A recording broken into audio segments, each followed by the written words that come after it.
Bonjour et bienvenue dans le premier module de votre MOOC d'algèbre sur la réduction des endomorphismes. Pour le suivre, il y a comme toujours en mathématiques des prérequis. Ce sont les notions de base sur les espaces vectoriels, sous-espaces vectoriels, bases, dimensions, endomorphismes, matrices, déterminants. Pas de panique, nous ferons beaucoup de rappels et puis si vous n'avez pas tout compris à ces notions d'algèbre linéaire, vous allez certainement progresser en les utilisant. La première séquence a pour but de définir les objets principaux de la théorie, de les illustrer par des exemples et de démontrer un résultat fondamental. Commençons par définir les valeurs propres et les vecteurs propres d'un endomorphisme. On désigne par E un espace vectoriel sur K égal à R ou C. Soit U un endomorphisme de E, on note L de E l'espace vectoriel des endomorphismes de E. On dit que lambda appartenant à K est une valeur propre de U si le noyau de l'endomorphisme lambda identité de E moins U n'est pas réduit au vecteur nul. C'est équivalent à l'existence d'un vecteur x de E non nul, tel que U de x égale lambda x. On dit que x est un vecteur propre de U associé à la valeur propre lambda. On peut remarquer qu'un vecteur propre est donc par définition non nul. On appelle spectre de l'endomorphisme U, noté spec de U, l'ensemble de ses valeurs propres. L'ensemble des vecteurs propres associés à une valeur propre donnée lambda, auquel on rajoute le vecteur nul, est un sous-espace vectoriel de E, appelé sous-espace propre de U, associé à la valeur propre lambda. Et il est noté E indice lambda. Il est donc par définition égal au noyau de lambda identité moins U. Commençons par une démonstration à partir d'une propriété caractéristique classique des sous-espaces vectoriels. E lambda n'est pas vide puisqu'il contient le vecteur nul. Attention, le vecteur nul de E appartient au sous-espace propre, mais le vecteur nul n'est pas un vecteur propre. Soit maintenant x et y deux éléments de E lambda et alpha bêta un élément de K2. Par définition, on a U de x égale lambda x et U de y égale lambda y puisque x et y sont des vecteurs propres associés à la valeur propre lambda. On a aussi U de alpha x plus bêta y égale alpha U de x plus bêta U de y puisque U est un endomorphisme.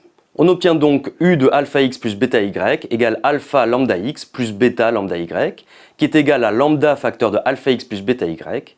Finalement, on a U de alpha x plus bêta y égale lambda facteur de alpha x plus bêta y, ce qui prouve que alpha x plus bêta y est élément de lambda, qui est ainsi stable par combinaison linéaire et non vide, et qui est donc un sous-espace vectoriel. On peut aussi utiliser une propriété des endomorphismes. L'ensemble des vecteurs propres, auxquels on ajoute le vecteur nul, est exactement le noyau de l'endomorphisme lambda identité de E moins U, et le noyau d'un endomorphisme est un sous-espace vectoriel. Voyons maintenant quelques exemples. Un endomorphisme U n'est pas injectif si et seulement si son noyau n'est pas réduit au vecteur nul. Cela signifie qu'il existe un vecteur x non nul, tel que U de x égale le vecteur nul de E. Autrement dit, U de x égale 0 fois x, et donc 0 est valeur propre de U, x est un vecteur propre associé à la valeur propre 0, et le sous-espace propre associé à la valeur propre 0 est ker de U. C'est une propriété très utile qu'il est important de retenir. Un endomorphisme n'est pas injectif si et seulement si 0 appartient à son spectre. Dans un espace vectoriel de dimension finie, un endomorphisme est un automorphisme si et seulement si 0 n'appartient pas à son spectre, puisque dans ce cas, par le théorème Durand, un endomorphisme est bijectif si et seulement si il est injectif. Considérons maintenant l'homothétie de rapport lambda défini sur un espace vectoriel E et noté U. Pour tout vecteur x de E, par définition d'une homothétie, on a donc U de x égale lambda x, donc tout vecteur non nul est vecteur propre, lambda est la seule valeur propre, et le sous-espace propre associé est égal à l'espace vectoriel E tout entier. Soit f et g, deux sous-espaces vectoriels supplémentaires de E, autrement dit E est la somme directe de f et g. C'est équivalent à l'existence pour tout x appartenant à E d'un unique couple de vecteurs x1, x2 appartenant à f croix g, tel que x égale x1 plus x2.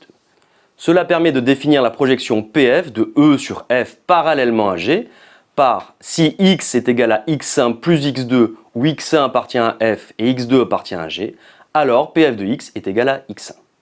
On a alors Pf de x est égal à 0 si et seulement si x appartient à f et Pf de x égale le vecteur nul si et seulement si x appartient à g.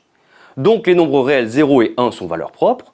Le sous-espace propre associé à la valeur propre 0, autrement dit le noyau, est égal au sous-espace vectoriel G, et le sous-espace propre associé à la valeur propre 1 est le sous-espace vectoriel F. On peut également définir la projection PG de E sur G parallèlement à F par si x est égal à x1 plus x2 où x1 appartient à f et x2 appartient à g, alors Pg de x est égal à x2. Les nombres réels 0 et 1 sont également valeurs propres de Pg et les rôles de f et g sont inversés.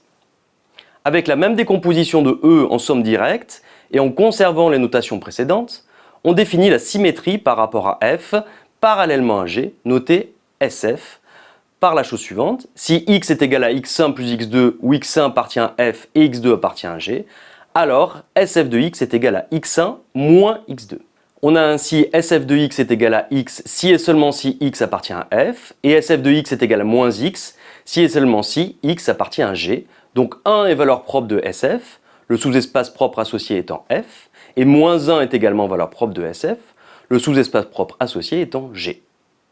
On peut également définir la symétrie par rapport à g parallèlement à f. Elle admet également 1 et moins 1 comme valeurs propres, et les rôles de f et g sont inversés. Nous allons maintenant aborder une propriété importante des sous-espaces propres, ils sont en somme directe. Commençons par le cas de deux sous-espaces propres, soit lambda et mu, deux valeurs propres distinctes d'un même endomorphisme U. Pour démontrer que les sous-espaces propres E lambda et E mu sont en somme directe, nous allons démontrer que leur intersection est réduite au vecteur nul. Soit x un vecteur dans l'intersection de E lambda et E mu. Par définition des sous-espaces propres, on a U de x égale lambda x et U de x égale mu x, donc lambda x égale mu x. C'est-à-dire lambda moins mu facteur de x égale le vecteur nul de E. Donc soit lambda égale à mu, soit x est le vecteur nul, ce qui montre le résultat puisqu'on a supposé que lambda et mu étaient distincts. Passons maintenant au cas de P sous-espace propre. Commençons tout d'abord par un rappel sur la somme directe de P sous-espace vectoriel, P étant supérieur ou égal à 2. Soit E1, E2 jusqu'à EP, P sous-espace vectoriel d'un espace vectoriel E. La somme de ces P sous-espaces vectoriels est le sous-espace vectoriel de E formé des vecteurs x de E qui s'écrivent comme somme de P vecteurs appartenant au P sous-espace vectoriel E1 jusqu'à EP. On dit que la somme est directe si pour tout vecteur x appartenant à la somme des sous-espaces vectoriels, la décomposition précédente est unique. Remarquons que la condition nécessaire et suffisante portant sur les intersections pour que P sous-espace vectoriel soit en somme directe n'est pas la première généralisation qui vient à l'esprit, c'est-à-dire EI inter EJ réduit au vecteur nul pour tout couple IJ d'entiers distincts compris entre 1 et P. En effet, il suffit de considérer trois droites 2 à 2 distinctes dans un plan pour avoir un contre-exemple, puisque la condition sur les intersections est vérifiée, mais la somme n'est pas directe. La bonne propriété caractéristique pour P sous-espace vectoriel en somme directe est la suivante. Les sous-espaces vectoriels E1, E2 jusqu'à EP sont en somme directe si et seulement si chacun d'eux a une intersection avec la somme des autres qui est réduite au vecteur nul. Démontrons ce résultat. Supposons que la somme ne soit pas directe. Il existe donc un vecteur x qui admet deux décompositions différentes. X est égal à x1 plus x2 plus xp, mais aussi x est égal à y1 plus y2 plus etc. plus yp. Donc x1 moins y1 plus etc. plus xp moins yp est donc le vecteur nul, et au moins un des vecteurs xi moins yi ne l'est pas puisque les décompositions sont différentes. Quitte à changer les indices, on peut donc supposer que c'est x1 moins y1. On a donc x1 moins y1 est égal à y2 moins x2 plus etc. plus yp moins xp. x1 moins y1 appartient à E1 puisque x1 et y1 appartiennent à E1. Et y2 moins x2 plus etc. plus yp moins xp appartient à la somme de E2 jusqu'à EP. Donc x1 moins y1 appartient aussi à la somme de E2 jusqu'à EP. Et donc l'intersection entre E1 et la somme de E2 à EP n'est pas réduite au vecteur nul. Par contraposition, on en déduit que si toutes les intersections sont réduites au vecteur nul, alors la somme est directe. Démontrons maintenant l'implication réciproque. Supposons la somme directe et soit x un vecteur appartenant à l'intersection de E1 et de la somme des autres sous-espaces vectoriels. On a alors x qui est égal au vecteur nul plus x2 plus x3 plus etc. plus xp, puisque x appartient à la somme des sous-espaces vectoriels E2, E3 jusqu'à EP. Et en même temps, x est égal à x plus le vecteur nul, etc. puisque x appartient à E1. Cela donne donc deux décompositions différentes du vecteur x, sauf si ce vecteur est nul. Or, dans une somme directe, la décomposition de tout vecteur est unique, donc le vecteur x est nul. On peut faire la même démonstration avec les autres sous-espaces vectoriels. Il est très important de ne pas confondre des sous-espaces vectoriels en somme directe avec des sous-espaces vectoriels supplémentaires, ce qui suppose en plus que la somme soit égale à l'espace vectoriel E. On va démontrer maintenant la propriété très importante des sous-espaces propres énoncés plus haut. Si lambda 1, lambda 2 jusqu'à lambda p sont p valeurs propres distinctes d'un endomorphisme U, alors les sous-espaces propres E lambda 1, E lambda 2 jusqu'à E lambda p sont en somme directe. On va utiliser la caractérisation précédente de la somme directe de p sous-espaces vectoriels et on procède par récurrence sur p. On a démontré que la propriété est vraie pour p égale à 2, donc la récurrence est initialisée. Supposons que la propriété est vraie pour p-1 sous-espace propre. Soit x un élément appartenant à E lambda p et à la somme des sous-espaces vectoriels E lambda 1, E lambda 2 jusqu'à E lambda indice p-1. On a u de x égale lambda p fois x puisque x appartient à E lambda p. Et on a x égale la somme pour i allant de 1 à p-1 des xi, xi étant un élément de E lambda i, puisque x appartient à la somme des sous-espaces vectoriels E lambda 1, E lambda 2 jusqu'à E lambda p-1. On a donc u de x égale la somme pour i allant de 1 à p-1 des u de xi par linéarité de u. Et on en déduit que u de x est égal à la somme pour i allant de 1 à p-1 des lambda i xi, puisque pour tout indice i compris entre 1 et p-1, xi appartient à ei. On en déduit que lambda p fois x est égal à la somme pour i allant de 1 à p-1 des lambda i xi. En utilisant la décomposition du vecteur x dans la somme directe des sous-espaces propres E lambda 1, E lambda 2 jusqu'à E lambda p-1, on en déduit que lambda p fois la somme pour i allant de 1 à p-1 des xi est égal à la somme pour i allant de 1 à p-1 des lambda i xi. Ce qui donne donc deux décompositions d'un même vecteur dans une somme directe. Par unicité de la décomposition d'un vecteur dans une somme directe, les vecteurs des deux sommes sont donc égaux 2 à 2. On en déduit que pour tout indice i compris entre 1 et p-1, le vecteur lambda p moins lambda i facteur de xi est nul. On a supposé les valeurs propres distinctes, donc lambda p moins lambda i n'est pas nul, ce qui entraîne que tous les vecteurs xi sont nuls. Et finalement, le vecteur x est donc nul, ce qui entraîne que la somme est directe. Il est très important de bien faire la différence entre des sous-espaces en somme directe et des sous-espaces vectoriels supplémentaires.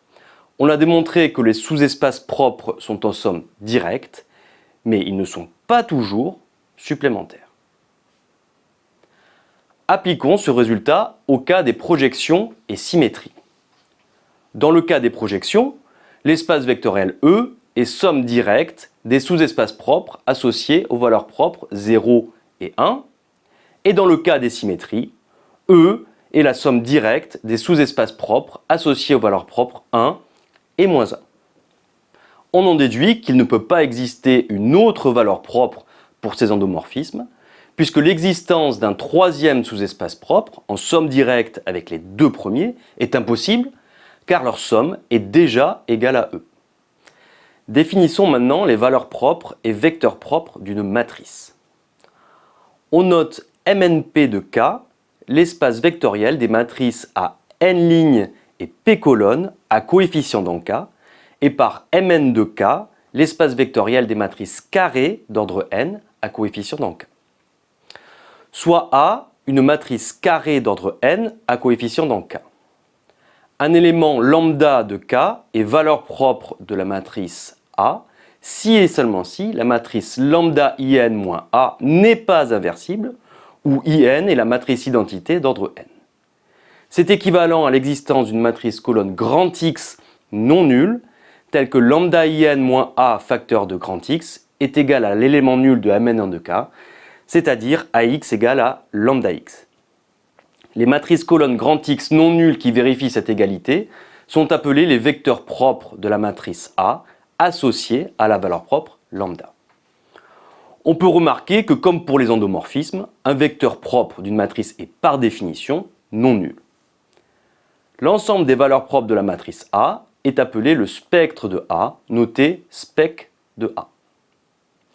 L'ensemble des vecteurs propres d'une matrice A associés à une valeur propre lambda fixée, auquel on ajoute le vecteur nul de Mn1 de K, est un sous-espace vectoriel de Mn1 de K, noté en général E indice lambda, appelé sous-espace propre de la matrice A associé à la valeur propre lambda.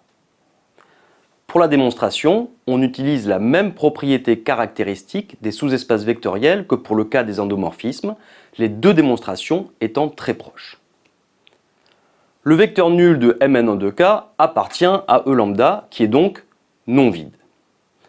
Soit maintenant grand X1 appartenant à Mn1 de K et grand X2 appartenant à Mn1 de K, deux éléments de E lambda.